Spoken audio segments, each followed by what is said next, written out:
Aquí inicia La Fosa Escéptica, un lugar para ejercitar la mente, con Alfonso Villalpando.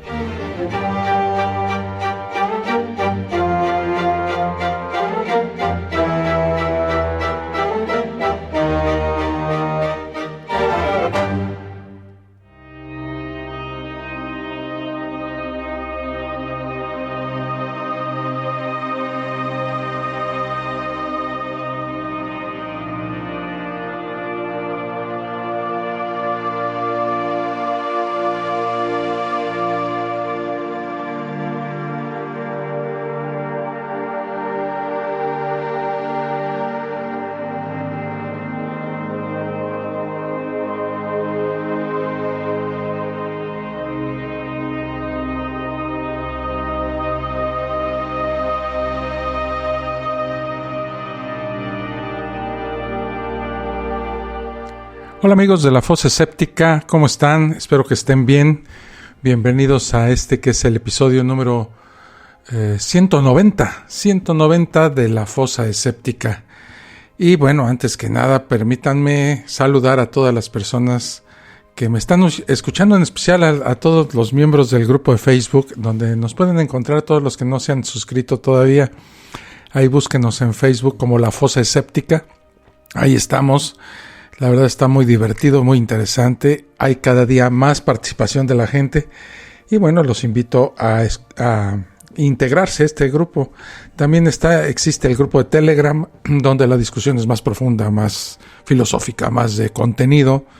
Y también tenemos, fíjense, aparte de este podcast, tenemos el canal de YouTube, al cual les reitero la invitación para que se suscriban.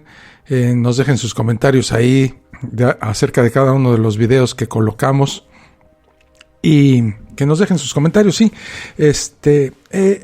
ya sabía yo, como lo dije en uno de los últimos videos, que al tener un canal de YouTube me exponía yo al insulto y al ¿cómo se llama? Pues sí, al insulto de la gente que no teniendo otros argumentos con qué sustentar sus creencias, pues el camino más fácil es el insulto. Y bueno, a todas esas personas que han optado por ese modo de comunicación, pues entonces los voy a tener que bloquear. Y porque sí, no esperaba un nivel tan bajo, ¿verdad? En la discusión puede llegar a ponerse interesante y hasta cierto punto defender las creencias con argumentos sólidos y con vehemencia, ¿verdad? Y con convicción. Pero ya llegar al insulto y ya la denostación del en este caso de mí, pues entonces pues no, la verdad es que no estoy interesado en entrarle a ese tipo de discusiones y mucho menos soportarlas, porque la verdad no es mi idea. Yo expongo mis ideas y no espero ese tipo de sí espero ese tipo de reacción, pero no la tolero. Entonces pues con todo el dolor de mi corazón, los bloqueo y los elimino, tanto de ahí como del grupo de Facebook y del grupo de Telegram, ¿verdad? Porque pues la discusión, si el hecho es entretenerse, exponer creencias o descreencias en este caso, y pasarla bien, ¿verdad? Y todo dentro de un marco de amabilidad, de respeto a las ideas de los demás y de tolerancia, ¿no? Ya llegó Pablo Llorens. Buenas noches, amigos de La Fosa Escéptica. Buenas noches, Alfonso. Interesante el tema de hoy, como siempre. Muchísimas gracias, mi estimado Pablo. Y Euler Santamaría, buenas noches desde Colombia. Híjole, cada día hay más amigos colombianos. Vamos a hacer como una especie como de embajada de Colombia en La Fosa Escéptica. Porque la verdad es que interesante y me encanta porque pues ustedes conocen mi historia personal y si no, pues les digo que mi esposa es colombiana. Y pues me da mucho gusto que la gente de ese bello país se integre a esta Fosa Escéptica. El día de hoy vamos a tratar, ya entrando en tema, algo que me habían pedido ya en la Fosa Escéptica anterior y anteriores. Me han hecho ustedes el favor de darme sus sugerencias acerca de temas y yo todos los apunto.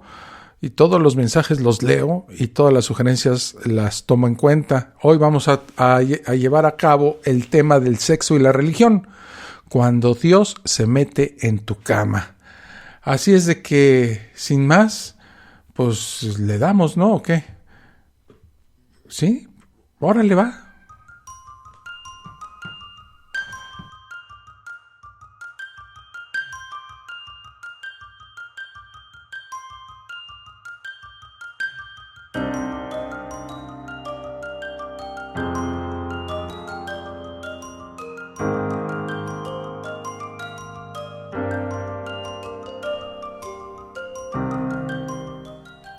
El judaísmo considera el sexo como algo no pecaminoso. Establece que el deseo sexual no debe ser nunca reprimido. La literatura hebrea antigua reconoce la sexualidad como un hecho fundamental de la vida humana. Si seguimos el Génesis, en su capítulo 1, versículo 28, Dios bendijo a la primera pareja y le ordenó crecer y multiplicarse. Eso implica tener, pues, hasta donde yo sé, pues actividad sexual, ¿verdad? La tradición judía considera esto como una obligación positiva. El hombre está obligado a procrear para asegurar la descendencia. Los rabinos del Talmud aceptan esta obligación y dicen que el sexo debe disfrutarse. Se reconoce la necesidad del matrimonio y se establece que los seres humanos deben satisfacer las necesidades sexuales de su pareja, pues con una actitud de mutuo respeto y consideración. El judaísmo busca establecer límites en el sexo, pero evita la excesiva disciplina o ascetismo. Considera la moderación sexual y el autocontrol, pues como esencial para llegar a la santidad. El hombre debe lograr dominar sus impulsos. Es cuando entonces el sexo es bello y positivo. Rechaza el concepto de la sexualidad como un acto pecaminoso o vergonzoso. Las llamadas conductas sexuales inmorales como la sodomía, el incesto o el adulterio son considerados como ofensivas a Dios y a la sociedad dentro de la religión judía. Si los impulsos sexuales son incontrolados e inmoderados, afirma que destruyen a los individuos y a la sociedad. El matrimonio judío se remonta a la época bíblica. Si seguimos el Génesis en su capítulo 2, que dice que después de crear al hombre, Dios decidió que no era bueno que estuviera solo y creó a la mujer para que le acompañara. Se reconocen los derechos conyugales de la mujer, pero están totalmente subordinadas las relaciones sexuales a la necesidad de procrear. Aquí es donde el asunto se empieza a poner macabro, ¿verdad? Los judíos compartían los mismos conceptos que los pueblos vecinos en cuanto a la poligamia y la posición social de las concubinas, consintiendo estas prácticas. Sin embargo, condenaban las perversiones sexuales, el adulterio y el incesto. Se imponen multas y castigos por violación y seducción, según queda reflejado en la Biblia, y se condenan las orgías sexuales que acompañaban los rituales de otros pueblos. La legislación bíblica establece otras prohibiciones tales como el que un hombre use vestidos de mujer o viceversa, o que tenga relaciones cuando la mujer está en su período menstrual. Bueno, pues me ganó la risa, pues. Las autoridades rabínicas establecieron en la época talmúdica una serie de medidas restrictivas para evitar la promiscuidad. No se consideran adecuados los juegos entre jóvenes de ambos sexos. El hombre no debe abrazar o besar a una mujer, a menos de que estuvieran casados. El matrimonio se consideraba el estado ideal para todo ser humano. Maimónides estableció en el siglo XII los principios de cómo interpretar el versículo bíblico escrito en el libro de Levítico 18. Dijo que dice que ningún varón besará a una mujer. Sin embargo, se excluyó de la prohibición del beso a la madre, a la hija, a la hermana o a la tía. ¿Entienden lo que estoy tratando de decir? Lo voy a releer otra vez porque está bien bonito. Sin embargo, en el Levítico dice que ningún varón besará a mujer. O sea, no podías besar a la mujer. Sin embargo, así ya como concesión, porque son familia, ¿verdad? Se excluyó de esta ley, de esta prohibición del beso a la madre, a la hija, a la hermana o a la tía. Pero no dicen si a la tía segunda, tía primera, o como en España dicen, qué buena tía, ¿no? Actualmente muchos de los judíos ultraortodoxos observan meticulosamente esta ley y se niegan a abrazar, besar o aún dar la mano a miembros del sexo opuesto, con excepción de su pareja. Vamos a ver esto de la religión judía en lo que se refiere a la mujer judía. Bueno, podemos ver cómo la mujer en el Antiguo Testamento participaba activamente en todas las actividades y expresiones de la vida social, política, económica y religiosa.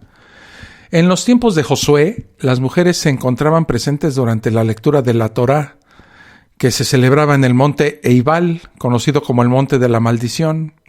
Y dice textualmente: no hubo una sola palabra de todo lo que Moisés había mandado que no leyera Josué ante toda la comunidad de Israel, incluyendo a las mujeres y niños, y aún a los extranjeros que vivían entre ellos. Al leer la Torá durante las festividades de Sukkot, en la fiesta de las cabañas, se solicitaba la presencia de las mujeres, y decía el Torá: todo el pueblo deberá reunirse, tanto los hombres como las mujeres, y los niños y los extranjeros que vivan en sus ciudades, para que escuchen la lectura de la Torá y aprendan a respetar al Señor su Dios y pongan en práctica todo lo que se dice en ella. Bueno, el judaísmo valora la importancia de la mujer, su delicadeza y nobleza mediante ciertas obligaciones, y más allá de las razones elevadas y profundas que éstas puedan tener, podemos ver cómo ellas se ocupan del cuidado y la protección de la mujer en la vida familiar y comunal. Para el judaísmo, el recato protege la intimidad y privacidad de la mujer, ensalza su figura y ayuda a desarrollar su ser interior. Es también importante en la mujer judía la vestimenta y la conducta refinada, agradable y digna que protegen a la mujer y le garantizan la preservación de su pureza. Aquí es donde empieza a haber como que una doble lectura. Habría que investigar para los judíos o para la Torá qué significa la conducta refinada, agradable y digna, ¿verdad?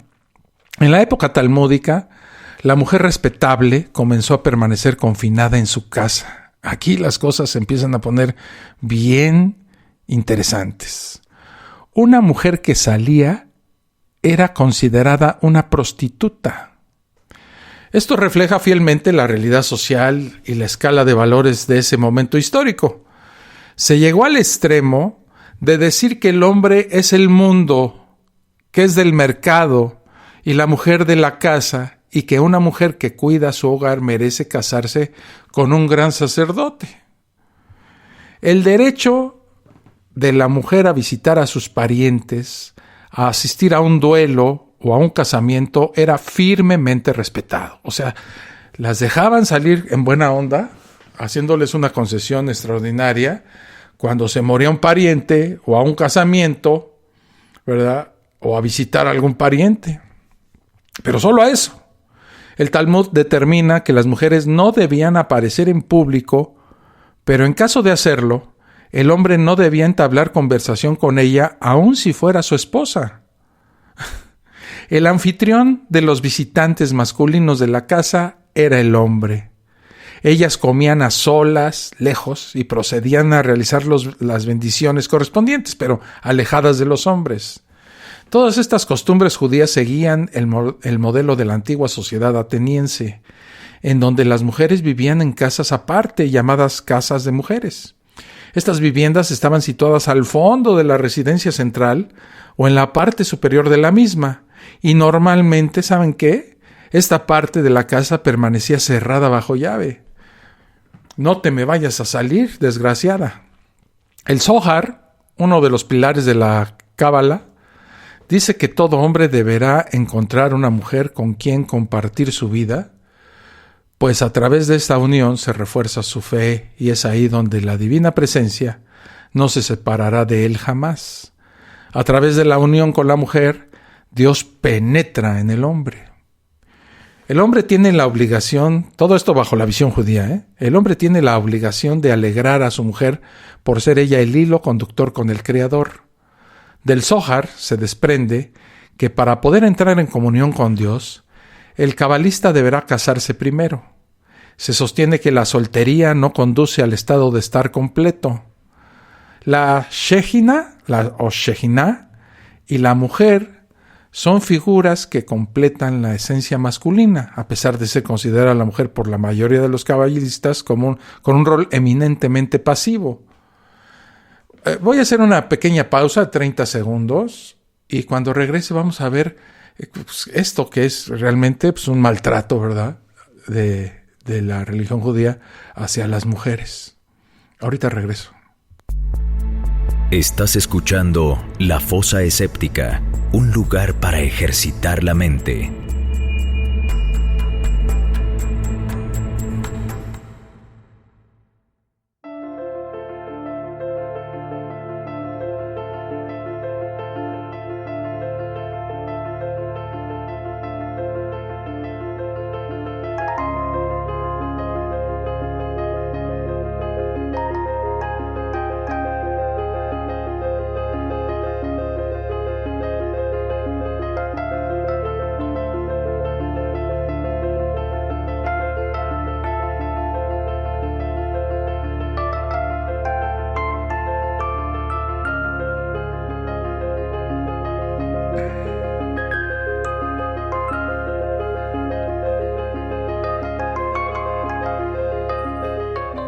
Ya regreso aquí a La Fosa Escéptica y me da mucho gusto saludar en el chat en vivo a Juan José Lucena. Dice desde la Patagonia. Oye, eso es lejos. Eso sí, amigo mío, es lejos. Ahorita están, creo, en verano, ¿verdad, mi estimado Juan José? Pero cuando hace frío, hace mucho frío por allá, ¿no? Es el que está muy pegado al Polo Sur, ¿no? Sebastián Tejada dice, buenas noches a todos. Qué alegría nuevamente estar en este espacio. Saludos a todos desde Bogotá. Sebastián Tejada, muchísimas gracias por el saludo y bueno, un saludote hasta la capital de Colombia, la ciudad de Bogotá. Euler Santamaría dice, increíble cómo una mujer se vuelve pasiva ante esta indiscriminación y abusos, pues sí, pero eso no es todo, mi estimado, fíjate. Todos los códigos religiosos prohíben que cualquier manifestación de afecto a una mujer que no sea la propia. Por ello, el hombre no debe tocar a una mujer extraña ni sostener su mano. Los judíos observantes, o sea que siguen estas reglas, evitan por ello cualquier contacto físico aún con sus propios familiares. Pero, ¿qué nos dice la religión judía acerca de la homosexualidad dentro de la comunidad judía? Bueno, la homosexualidad es un tema de debate dentro del judaísmo. Las primeras referencias se remontan al libro bíblico de Levítico, que describe las relaciones sexuales entre varones como una abominación y podría conllevar la pena capital como castigo. La principal visión del judaísmo es considerar la homosexualidad como algo pecaminoso, al verlo categóricamente prohibido en la Torá. Esta es la visión, por ejemplo, del judaísmo ortodoxo, aunque no del judaísmo reformista ni del judaísmo reconstruccionista. Como vemos, dentro del mundo judío existen diversas corrientes teológicas. El judaísmo reformista, desde 1977, viene abogando en Israel por la aceptación de la homosexualidad y los derechos de las minorías sexuales, pero aún persisten estas prácticas arcaicas de las que estamos hablando, ¿verdad? Y el judaísmo no prohíbe la homosexualidad, sino los actos homosexuales. El judaísmo no condena solamente la relación sexual entre miembros del mismo género, la prohíbe en cualquier manifestación que no sea dentro de la pareja heterosexual casada. O sea, la postura del judaísmo ante la expresión sexual no es discriminatoria, sino exclusiva. Hay que distinguir entre individuos homosexuales y actos homosexuales. El judaísmo acepta al individuo con tendencias homosexuales como miembro pleno del pueblo judío. Esto no quiere decir que pueda hacer lo que se le antoje.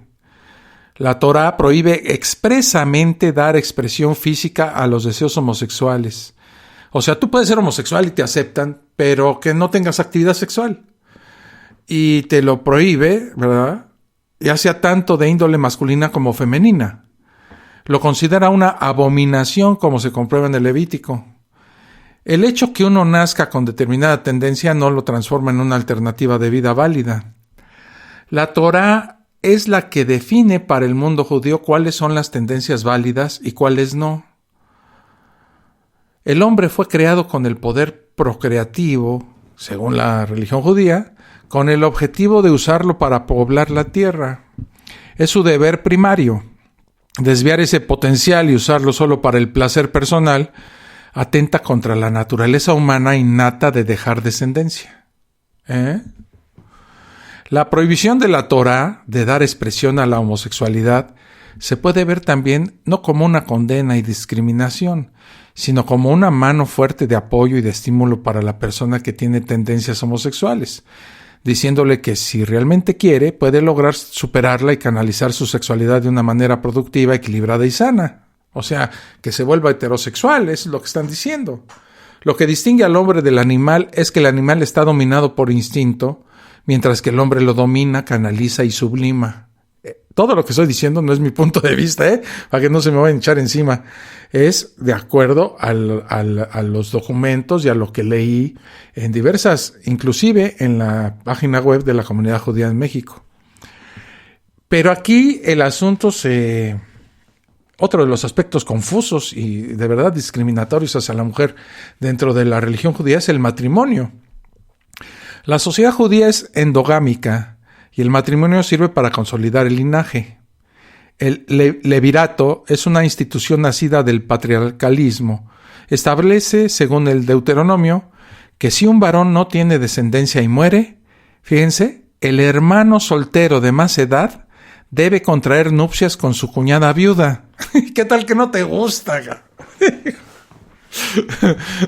Esta no puede casarse con un extraño, de manera que el primogénito que tengan llevará el nombre del hermano fallecido para que de esta forma no desaparezca su estirpe, su linaje. Porque pues, en esta comunidad machista y retrógrada, el hombre es el que transmite el linaje y la estirpe, cualquier cosa que signifique eso, a su descendencia. Entonces, si eres casada y se muere tu marido, vele echando el ojo al cuñado porque con él te vas a tener que casar. Si se realiza el matrimonio, la efectividad pasa a un plano secundario a favor de los intereses familiares. El padre ejerce la autoridad sobre el destino de los hijos. La elección del cónyuge se hace con gran detenimiento. Contraer matrimonio en el mundo judío es formar una empresa, ¿verdad?, que busca lograr la perpetuación patrimonial, familiar y generacional. Contraer matrimonio es una obligación y se procura que sea antes de cumplir los 20 años. Existe la excepción a esta norma para todos los judíos que estudian la Torá. O sea, si estás estudiando la Torá, puedes casarte hasta inclusive más grande, ¿no? Pero si no, entonces tienes que casarte antes de cumplir los 20 años. Por eso la vida de Jesús es tan contradictoria y absurda. Él nació judío, fue judío y murió judío. Y según las leyes judías, un judío, imagínense, de 33 años, ¿cómo era tratado socialmente? Él debió de haberse casado, si existió, ¿verdad? Todo esto es según si existió, ¿verdad? Debió de haberse casado antes de cumplir los 20 años. La mujer, en el día de su matrimonio, fíjense, recibe bajo la jupá una ketubá en la cual están escritas y especificadas las obligaciones del hombre para con ella. Aquí vemos cómo los sabios se han ocupado de proteger a la mujer, incluso respecto de sus necesidades materiales, como es tener una casa para vivir, ropa, comida, etc., ¿verdad? La pareja para el judaísmo se une bajo la jupá. ¿Pero qué es esto de la jupá?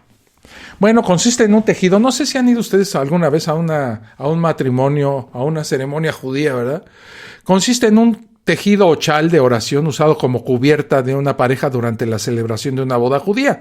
Es como un toldo que se le pone encima a los que se van a casar, al hombre y a la mujer, junto con el rabino que los va a casar. Y ahí encima se pone como una casa de campaña, ¿verdad?, que está sostenida sobre 4 pilares de madera o de otro material sobre el suelo, o generalmente los asistentes toman los pilares durante la ceremonia y elevan ese pequeño toldito para llevar a la ceremonia ahí. Simboliza el hogar que la pareja construirá junta. La pareja comparte una misma alma que al nacer se divide en 2 y al casarse vuelve a reunirse. O sea, tú no tienes el alma completa según la religión judía, otra vez, hasta que encuentras a tu pareja y entonces esa alma se complementa. Ahí está el asunto. Eso plantea un montón de preguntas que ahorita no me voy a hacer en cuanto al alma y a cómo se divide y quién se va al cielo y quién al infierno, ¿verdad? En otras palabras, los dos son partes incompletas de una unidad hasta el momento de reencontrarse en el matrimonio, ¿verdad? La institución del matrimonio es una idea divina que sirve para más que simplemente formalizar una relación. Deben respetarse las instrucciones que Dios les dio para que el matrimonio funcione. El casamiento judío representa también la unión entre Dios y el pueblo judío, celebrado en el Sinaí por medio de la entrega de la Torá. Muchas de las costumbres en el casamiento judío reflejan este paralelismo. Cuando la pareja toma la decisión de casarse, siempre, obligatoriamente, a fuerza, deben consultar con su rabino para establecer si pueden casarse o no, ¿verdad? Por jupá, o sea, bajo el toldito ese. Y es muy chistoso que si tú con la que va a ser tu esposa dices vamos a casarnos, todavía diga que le tienes que ir a pedir autorización a un rabino, igual te dice que no se pueden casar.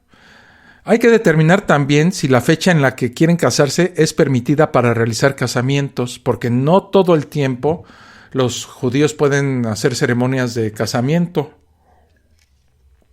Para poder casarse, ambos deben ser judíos, solteros y no hijos del adulterio. Esto es un problema serio, ¿verdad? En caso de una mujer casada que aunque tenga el divorcio civil no haya recibido el guet y tuvo hijos con otro hombre. El guet. Bueno, ¿qué es el guet? Ustedes se preguntarán. No se preocupen, aquí estoy yo para contestar esa pregunta. Está escrito en el Deuteronomio: cuando alguno tomara mujer y se casara con ella, si no le agradara por haber hallado en ella alguna cosa indecente, le escribirá carta de divorcio y se la entregará en su mano y la despedirá de su casa. O sea, la mujer se va. Y salida de su casa, podrá ir y casarse con otro hombre. La entrega de este documento, llamado guet en arameo, es lo que hace efectivo el divorcio, a diferencia de un divorcio civil, donde un juez es el que declara disuelto el matrimonio. Si tú no tienes ese papelito, mi estimada amiga judía, no te puedes casar. No te puedes casar en segundas nupcias con otro hombre. De acuerdo con la ley judía, el otorgar el guet le corresponde exclusivamente al marido. La mujer no puede dar ese documento. La mujer, por el contrario, no puede demandar el divorcio. A lo mucho puede pedirle a un tribunal rabínico que le solicite a su marido que le otorgue el divorcio, pero éste no lo puede obligar. ¿Entienden el nivel de esclavitud en el que están las mujeres judías que siguen estas normas? La ley judía dice que el guet, o sea, el acta de divorcio, ha de ser otorgado libremente. Solo es válido cuando se entrega y se recibe de forma voluntaria. Si de por medio está cualquier tipo de coerción, pues es nulo. Originalmente no se requería el consentimiento de la esposa para que el marido la pudiera divorciar. Esto cambió hace aproximadamente 1000 años, cuando Rabbi Gershom decretó que el hombre no podía divorciarse sin la aprobación de su esposa. Con todo, pues la regla que le da al marido la potestad en el divorcio pues ha ocasionado situaciones problemáticas, como el caso de la mujer que no puede contraer matrimonio porque no ha obtenido el guet, ya sea porque el marido se niega a dárselo o porque desapareció, por ejemplo, o en combate o en un accidente y no puede certificar fehacientemente su muerte. Los distintos movimientos en el judaísmo han respondido de manera diferente a la desigualdad con la que la ley judía trata a la mujer en caso de divorcio.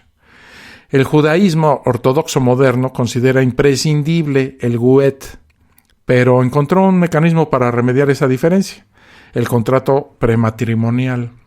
En este contrato prematrimonial, ambas partes aceptan someterse a un tribunal rabínico de arbitraje y el marido acepta pagar diariamente a su esposa una cantidad predeterminada hasta concluir el divorcio.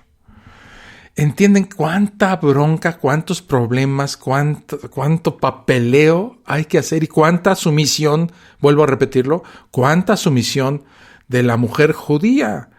Y quiero ser muy enfático en esto por lo que voy a decir al final, ¿verdad? Pero para que lo tengan en mente. una religión que discrimina, sojuzga, rebaja y domina a la mujer. Ténganlo en mente. Por su parte, el movimiento conservador también requiere del GUE tradicional, pero en casos cuando de plano el marido se niega a darlo, pues una corte rabínica especial puede declarar la disolución del matrimonio y liberar así a la esposa. El movimiento reformista y el reconstruccionista han eliminado el requerimiento del GUET y aceptan como válido, para efectos religiosos, el divorcio decretado por una corte civil. En Israel, el divorcio pues es mucho más complicado. ¿Por qué es muchísimo más complicado el divorcio en Israel? Ahorita que regrese, se los explico. Estás escuchando La Fosa Escéptica, un lugar para ejercitar la mente.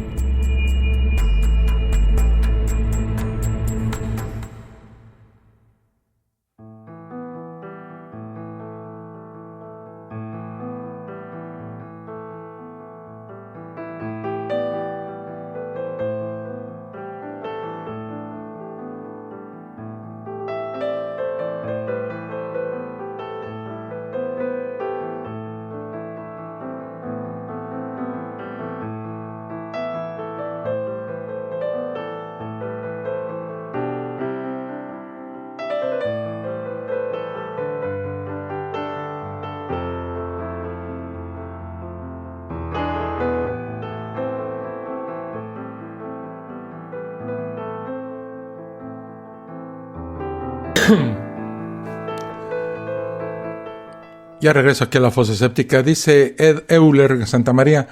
Dice, increíble cómo una mujer se vuelve pasiva ante estas indiscriminaciones y abusos. Pues la verdad, mi estimado Euler, es que en todas las religiones la mujer es considerada como un objeto. En la misma religión católica, tú ves la discriminación hacia la mujer todos los días. No hay sacerdotes, no hay cardenales, la iglesia es cerrada en eso, y mucho menos ya sería un lujo pues, tener un papa mujer. Y en muchos casos y en muchas circunstancias la mujer es relegada a un completo oficio de servidumbre hacia el hombre.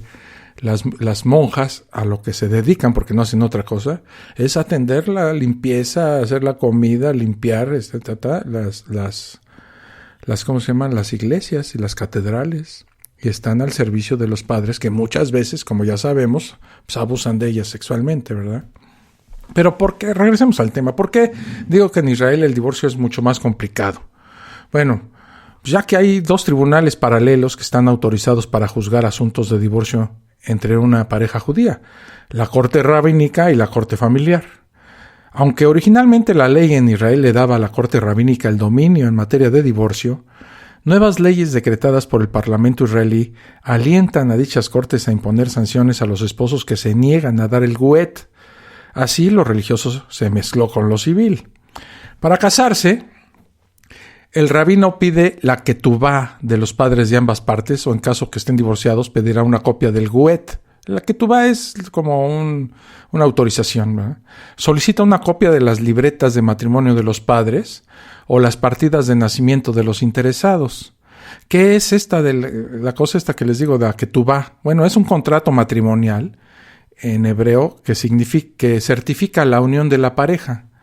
Se redacta sobre papel o pergamino decorado con caligrafía y motivos iconográficos.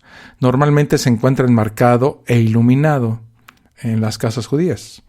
En el mencionado contrato se estipula la dote de la novia, las obligaciones que contrae el esposo con la esposa. Igualmente asegura los derechos de la mujer e indemnizaciones en caso de divorcio, invalidez o muerte del esposo, y contiene cláusulas que siguen en una forma estereotipada. Es como un seguro de desempleo para la mujer. Si lo ven de esa manera, ¿no? La ketubá es un documento legal en el cual están marcadas las responsabilidades que el marido asume para con su esposa. El objetivo de la misma es proteger la dignidad de la esposa judía. Para ser válida debe estar escrita correctamente. El matrimonio debe ser el fin de todo judío como lo marca la Torá. el judaísmo consagra la legitimidad de la vida sexual dentro del matrimonio. El que no tiene descendencia comete un pecado similar a delitos considerados importantes. Fíjense, el que no tiene descendencia comete un pecado similar a delitos considerados importantes. Remitan esto a la vida de Jesús. La doctrina rabínica establece dentro del matrimonio la frecuencia del coito. Perdón, me gana la risa. La doctrina rabínica establece dentro del matrimonio la frecuencia del coito conforme a la actividad profesional del varón y fija un período de abstinencia no superior a 2 semanas. O sea, tú te tienes que echar el plato a tu mujer en un plazo no mayor a 2 semanas. Sin embargo, existe una corriente restrictiva o ascética que considera esto lo máximo. El Talmud valora que el marido ha de atender especialmente las necesidades sexuales de su mujer. Antes de iniciar un viaje, fíjense, en las vísperas de la menstruación, la noche de la inmersión en el baño ritual, ¿verdad? La importancia del deseo femenino es reconocida incluso durante el embarazo, cuando no existe, obviamente, posibilidad de una nueva concepción. Está prohibido andar, esto va para los hombres, está prohibido andar regando la semilla, ustedes saben a lo que me refiero, ¿no? Está prohibido andar regando la semilla mediante la eyaculación en el exterior de la vagina. En consecuencia, pues rechaza la masturbación. Los teóricos del judaísmo, me acordé de un chiste buenísimo, que llega el sobrino al cuarto del tío y lo encuentra masturbándose.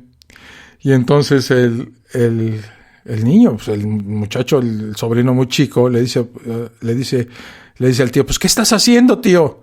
Y dice, tranquilo, tú también vas a hacer esto. Y dice, ¿cómo lo sabe, tío? Es que ya se me está cansando la mano. Bueno, es que da risa, la verdad. Los teóricos del judaísmo dudan sobre la licitud de las prácticas que incrementan el placer, como realizar el coito mediante la penetración por detrás, colocar a la mujer en la parte superior, y prefieren pues, la comúnmente llamada postura del misionero. Como veremos, pues las 3 grandes religiones monoteístas señalan la posición sexual del misionero como la más natural, la aceptada, la legalizada y la oficial, pues, ¿no? La poligamia existía entre los israelitas antes de los tiempos de Moisés, quien continuó la institución sin imponer límite alguno en el número de mujeres que un esposo hebreo podía tener. La enciclopedia judía dice que aunque no existen evidencias de poligamia en la sociedad judía primitiva, parece ser que la poligamia pues, era una institución bien aceptada desde los tiempos más antiguos y extendiéndose comparativamente a tiempos modernos. Otra práctica común era la de tomar concubinas. El Talmud de Jerusalén restringió el número a la habilidad del esposo de mantener a sus esposas adecuadamente. O sea, tú podrías tener tantas esposas como las pudieras atender sexualmente. Si podías con una nada más, pues una. Si podías con 3 o 4 o 5, pues aparte de que te lo permitían, pues tus vecinos te admiraban, ¿no? Algunos rabinos, aunque costaba mucho mantener a 4 o a 5, ¿verdad? Algunos rabinos, a lo mejor era como muestra de estatus, ¿verdad?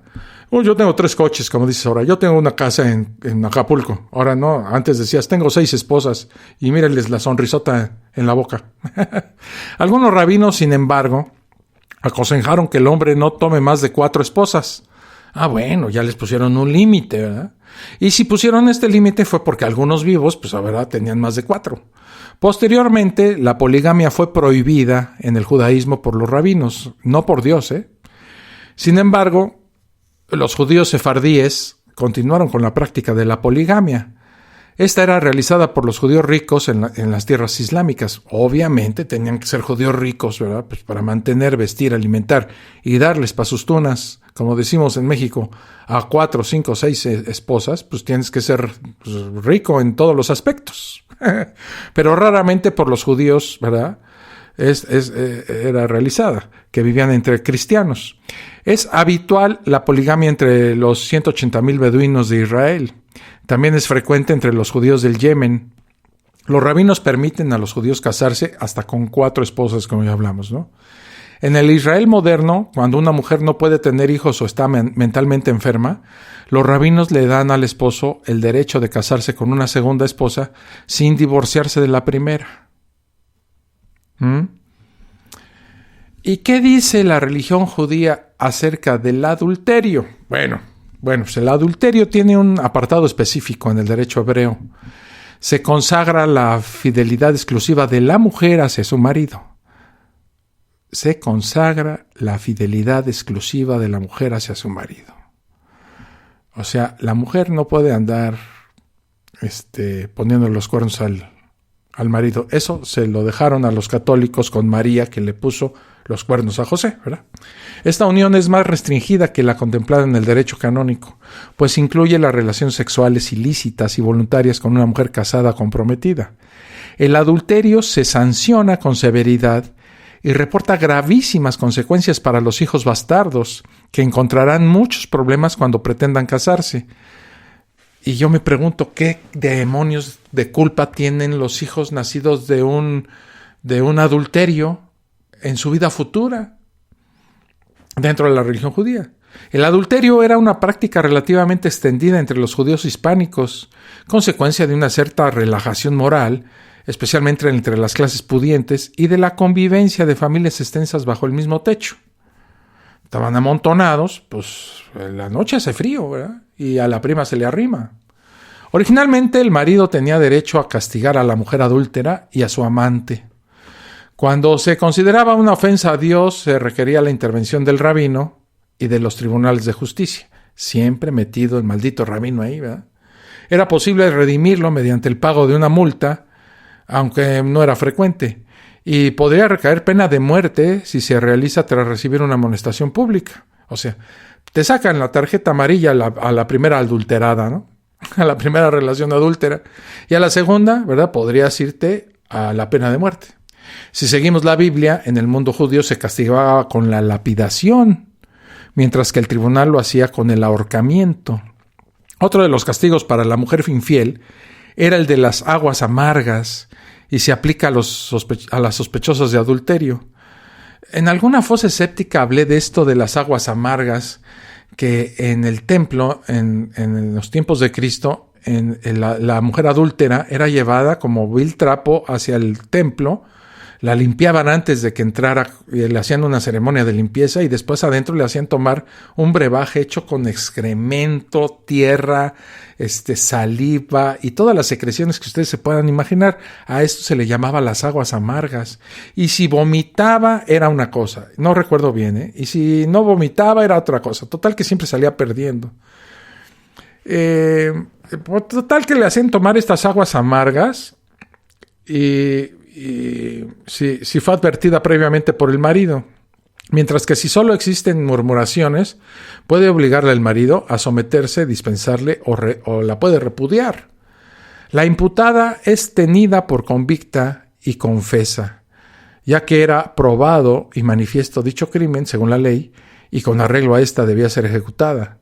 Sin embargo, existe un margen de discrecionalidad que permite conmutar dicha pena por azotes o exilio, es decir, dolor, destierro e ignominia. La gravedad es máxima en el adulterio, según la legislación cristiana, si se incurre en el tabú de las relaciones sexuales interconfesionales.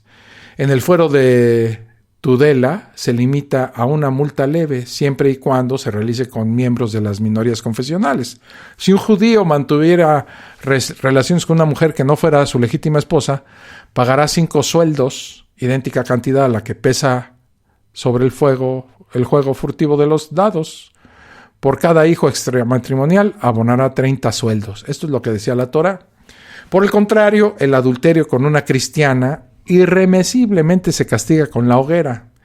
Los judíos que tenían relaciones con cristianas los hacían carnita asada.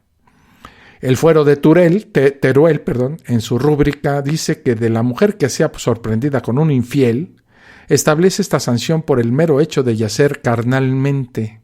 Si una mujer es sorprendida con un moro o con un judío y pueden ser capturados ambos conjuntamente, serán quemados. Esto lo decía la religión cristiana.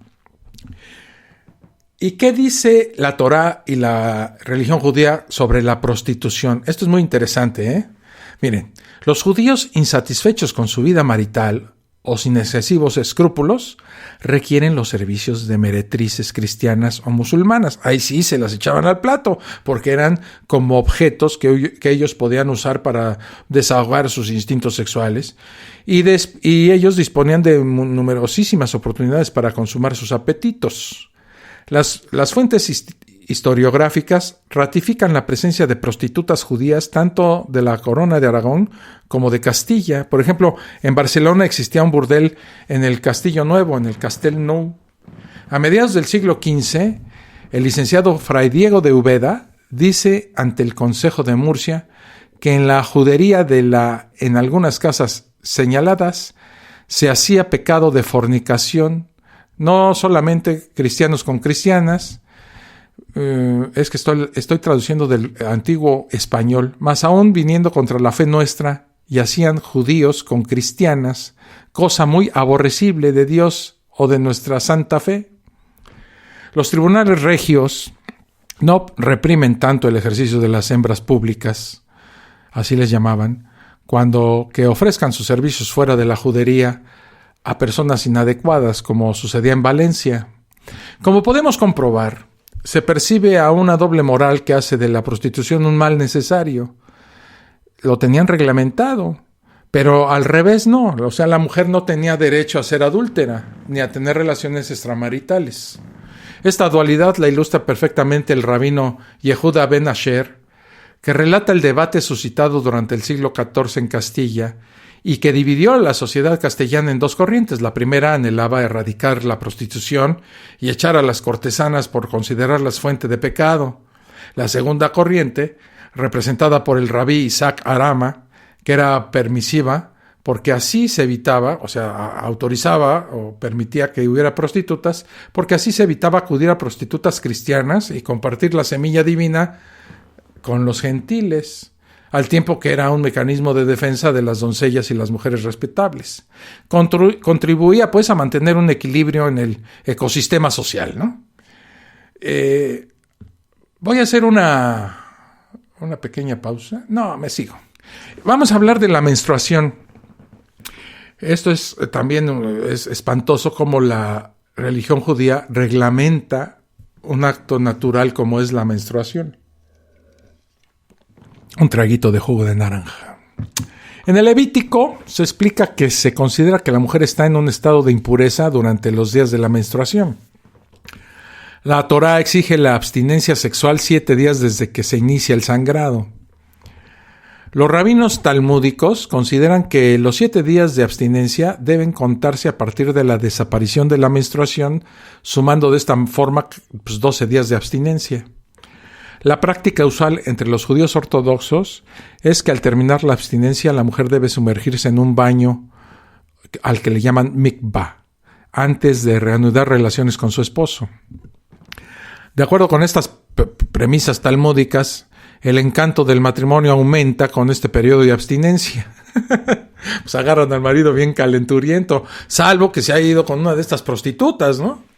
El judaísmo comparte con otras culturas el temor a la sangre y disocia la fase menstrual con la concepción y la vida, lo que convierte a la mujer en una excluida social. Dichos comportamientos imponen periodos de abstinencia y un distanciamiento físico de los esposos. Se pone fin a esta abstinencia cuando se realizan diversos actos de purificación coincidentes con una nueva ovulación. Regula de una manera precisa la vida sexual de la pareja. Si consideramos la etapa pre- y postmenstrual para favorecer la procreación, porque dichas limitaciones, como hemos visto, pues hacen a la mujer más deseable a los ojos de su marido. Una vez transcurrido el 7º día, si ha desaparecido el flujo vaginal, realizará un baño purificador de inmersión y lavará sus ropas. Solo entonces ya es considerada apta para reanudar las relaciones con su marido. Se instauran los días impuros premenstruales y se anima a la mujer a que realice una exploración de sus órganos reproductores antes de iniciar una relación sexual para que no sobrevenga incidentalmente una pérdida de sangre inesperada. A ver, mujer, ya menstruaste, ya te bañaste, ya te revisaste, ya te perfumaste, ya te peinaste y maquillaste. Bueno, entonces véngase para acá. Como vemos, en rasgos generales, la sexualidad judía resulta chocante en algunos aspectos que limitan a la mujer. Y más que limitarla, la vuelven un objeto, la vuelven un verdadero bulto que es usado por el hombre cuando se le pega su santa gana. Voy a hacer una pequeña pausa de 30 segundos y para finalizar vamos a ver solamente un poco, de lo que dice la Biblia del sexo y la religión católica, ¿verdad? Ahorita regreso.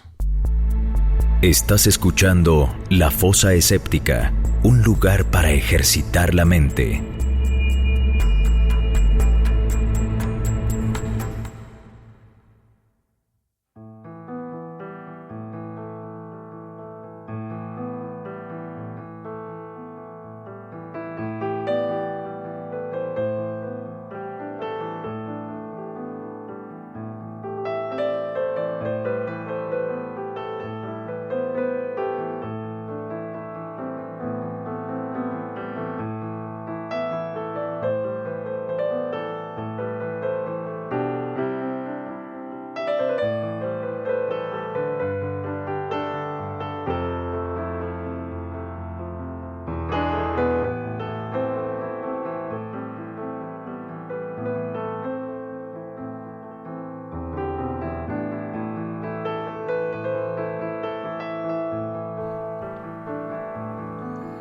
Regreso a la fosa escéptica, dice Pablo Llorens, ¿no toman decisiones las mujeres en las religiones? No. ¿Ocupan cargos de dirección? No. ¿Hay algún capítulo de la Biblia escrito por alguna mujer? Mira, creo, hasta donde tengo entendido, existía el Evangelio según Magdalena, pero pues obviamente o fue desaparecido o fue excluido del canon de la Iglesia Católica, ¿verdad? Pero en la religión católica no todo lo que llegó a considerarse pecado lo fue en un principio. Todos los cristianos se basan en la Biblia para establecer las enseñanzas y prácticas. La Biblia contiene el Antiguo Testamento, ¿verdad? La Biblia hebrea o hebraica, y el Nuevo Testamento, que consta de 4 evangelios, ¿verdad? Y las cartas conocidas como epístolas y atribuidas a Pablo de Tarso y otros escritores cristianos del siglo I, de la era común. De ese material, el Antiguo Testamento y las epístolas de Pablo han sido clave para darle forma a la ética sexual cristiana. Varios comentaristas cristianos y las diferentes iglesias han hecho sus propias y en ocasiones muy distintas interpretaciones, como toda la Biblia, ¿verdad? Vamos a ver aquí unos ejemplos de cómo pasajes de la Biblia han servido para formular la posición frente a asuntos sexuales. Por ejemplo, la homosexualidad. Jesús nunca mencionó la homosexualidad, pero pasajes del Antiguo Testamento y las cartas de San Pablo se usan a menudo para denunciarla. Hasta el día de hoy, la Iglesia Católica considera la homosexualidad como un pecado mortal. Entre las iglesias protestantes, la opinión está dividida. Algunas ya no lo ven como un pecado, distinto a otras variedades de conducta sexual, y otros pensadores prefieren discutir el tema basándose en el énfasis que Jesús ponía en el amor, la fidelidad y la compasión. ¿Qué hablan del celibato? Bueno, el judaísmo, la religión de Jesús, tenía muy pocas cosas positivas que decir respecto a abstenerse completamente de tener relaciones sexuales. El giro hacia el celibato en el cristianismo llegó más tarde, en parte debido a comentarios que aparecen en una carta de San Pablo a los Corintios. Fue reafirmado a partir del siglo II, cuando algunos hombres y mujeres empezaron a llevar vidas en el celibato como monjes y monjas. En cuanto al matrimonio, pues Mateo reportó que estas fueron palabras de Jesús elogiando al matrimonio, monógamo y en contra del divorcio. No obstante, muy pocos cristianos habrían considerado celebrar su boda en una iglesia durante los primeros 1000 años de la historia cristiana. Las cosas cambiaron en el siglo XI, cuando el Papa Gregorio VII, que aparte de... voy a hacer un video, ahora que lo recuerdo y antes de que se me olvide, voy a hacer un video que va a salir el próximo el próximo viernes, acerca de los papas. Y este Gregorio VII tiene una vida, de verdad, hay varios papas que tienen una vida realmente criminal. Este Gregorio fue el que hizo el calendario que llevamos hasta el día de hoy. Gregorio VII sometió al matrimonio bajo el control de la Iglesia. En 1184, el matrimonio fue declarado un sacramento, ¿verdad? Un signo indisoluble de la gracia de Dios, así como el bautismo y la Sagrada Comunión. Aunque Jesucristo fomentaba la monogamia, también predicaba el perdón por sobre todas las cosas.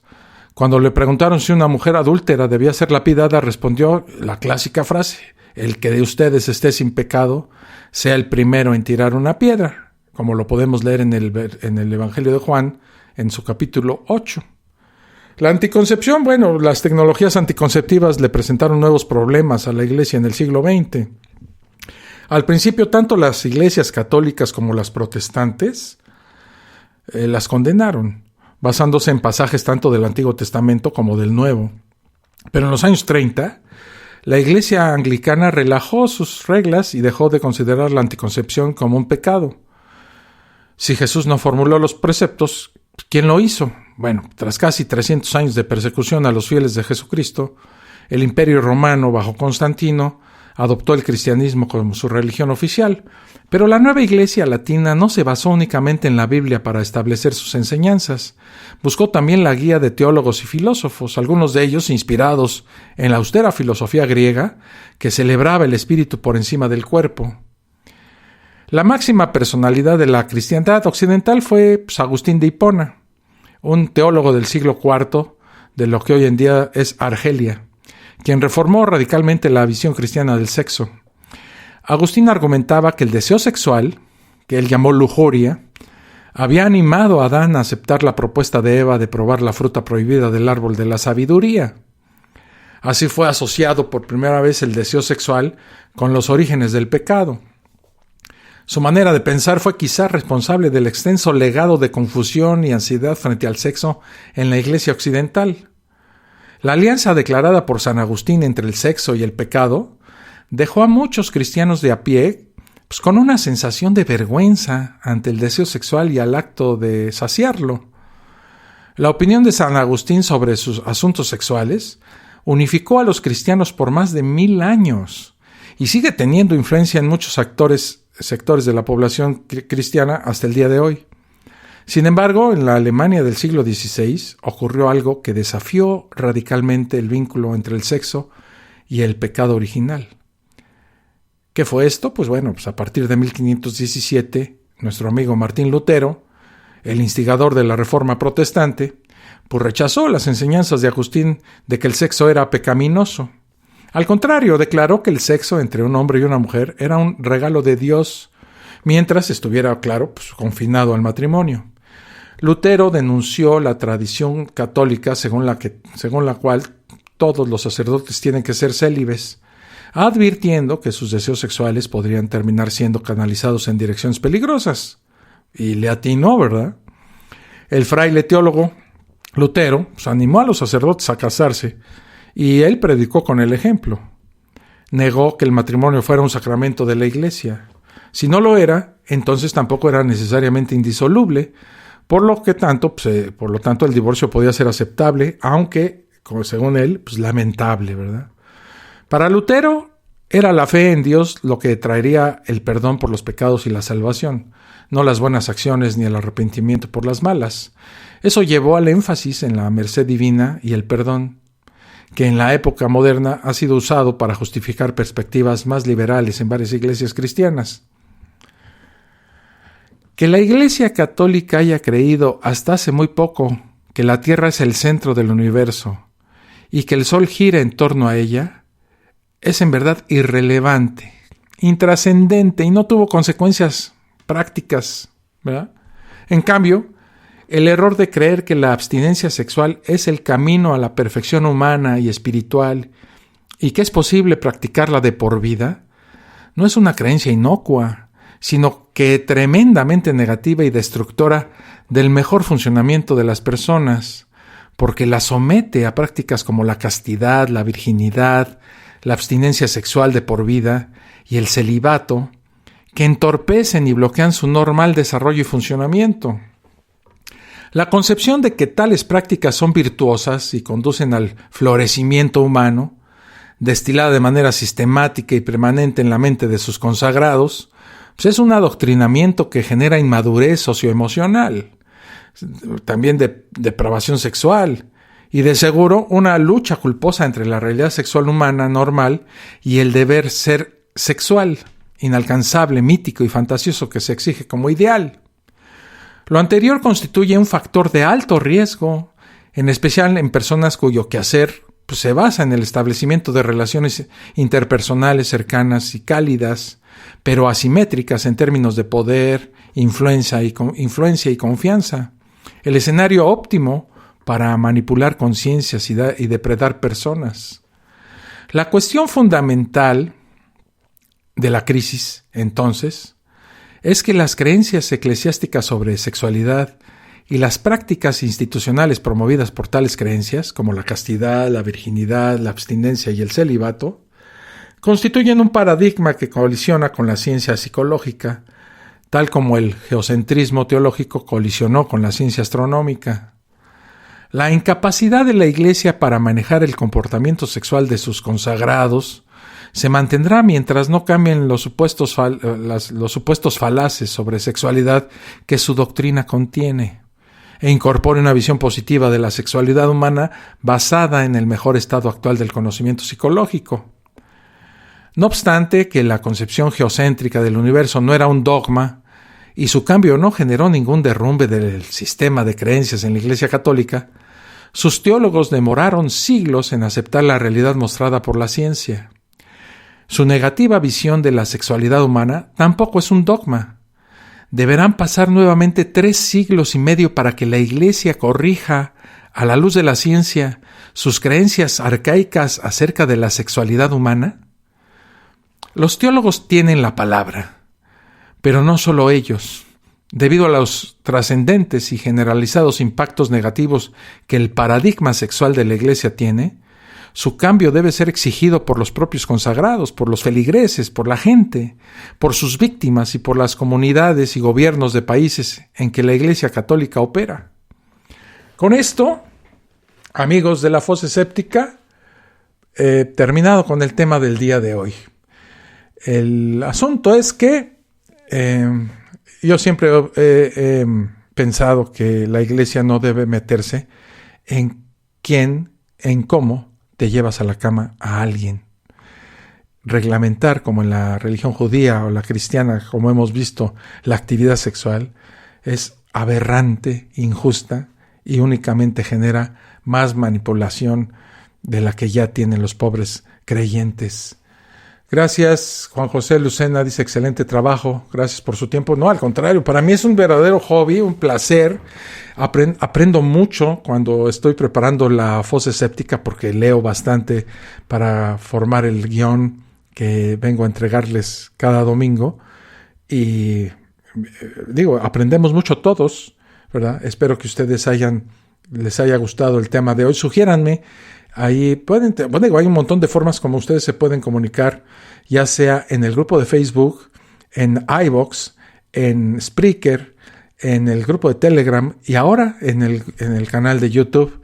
El próximo miércoles, si no tengo mala memoria, vamos a subir un video de la misoginia para seguir con este tema. Misoginia en la Iglesia Católica. Es un video corto. El miércoles estoy subiendo un video corto, máximo de 10 minutos. Y los viernes estoy subiendo un video de máximo 30 minutos. Para compaginar las dos opiniones de la encuesta en la que hice en YouTube acerca de la duración de los videos.